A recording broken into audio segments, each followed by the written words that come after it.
quickly. The children of Israel that had been in Egyptian bondage for 400 years. That means that there were things that were passed down to them for many, many years before God set them free. Now, I know that we look in the scriptures and we say, how could these people, how could it take them 40 years to move from one place to the next on a 40-day journey? And I think that that was the reason why, because they had so much Egypt in them that when God took them out of Egypt, they took Egypt with them. And some of us, and I'm including myself, nobody on this call, but we have been entrenched with the poverty mentality that whenever the kingdom of God, and he's showing us things, and he's showing us you're worshiping a God of abundance. We don't believe that because Pharaoh is so far in our mind. Pharaoh was a taskmaster. He made them work every day. So when you telling me that I have a Sabbath, that I have a day that I don't have to go to work, it's hard for me to believe that. It's hard for me to believe that every time that something came up with the children of Israel, they would go back and say, oh, I remember whenever we had cucumbers and we had all these things because Pharaoh gave them stuff, but he was a taskmaster. Every time something came up, they went back to the poverty mentality. And that came from Eve. Can you imagine? Eve is in this garden and they tell her, tell both of them, you can freely eat from any tree. And I just gave you one specific thing that I don't want you to touch. And they took that one thing that they were told not to do. It messed up everything because of a poverty mentality. And what a poverty mentality does is that a poverty mentality comes into the minds of us that you're always looking at what you don't have versus seeing what you do have. And I'll say this, in our world that we live in today, in your world, I've been to places where people have so many resources right around them.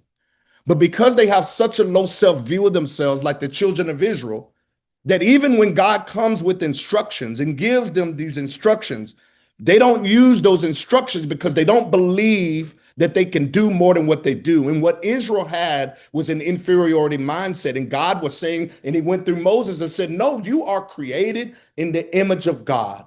Because you're created in the image of God, look what man used to do. Now you're here, you're still co-creators. Will you do what you're called to do because of who I am? You are an image bearer. In Exodus 19, he says that you are a kingdom of priests. You're a kingdom of priests. You are taking the things that I'm giving you and you're sacrificing them to the people and you're building something. And not only that, Israel, I'm wanting you to build a tabernacle as you are working, and I will come and I will be present there with you.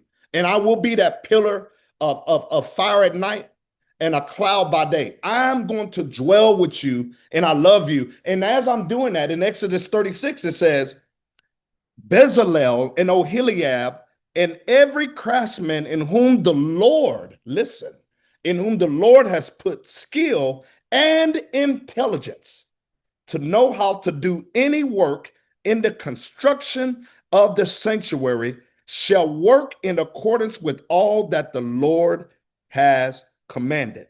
This is Exodus 36. But listen what it says in Exodus 36 and 2. It says, and Moses called Bezalel and Oholiab and every craftsman in whose mind the Lord had put skill, everyone whose heart stirred him up to come to do the work. Guess what? There are still some Oholiabs out there. There's still some Bezalels out there. If you don't even work in the church, if you work at a market, if you work at all these places, when you work unto the Lord, number one, the Lord gives us an opportunity to start worshiping him from the inside out, not the outside in, not looking at where everybody else has over there in the West or whatever. God is saying, no, I've given you something right here. The woman with the widow and oil, when she was about to get her sons taken from the creditor, he goes to crying out to the prophet, and he tells her in the midst of her crisis, he says, what do you have that I can use? Because if God has given me the opportunity to subdue, to have dominion, to multiply, do you not understand that God is a multiplier, not an adder? Sometimes we like to add in our ministries and say, if I had this and I had that, and God says, I can take one simple thing and make it multiply because of the faithfulness that you are believing in me with this. And I believe that God has put the skill and the craftsmanship in his people to build his kingdom. And I truly fundamentally believe that.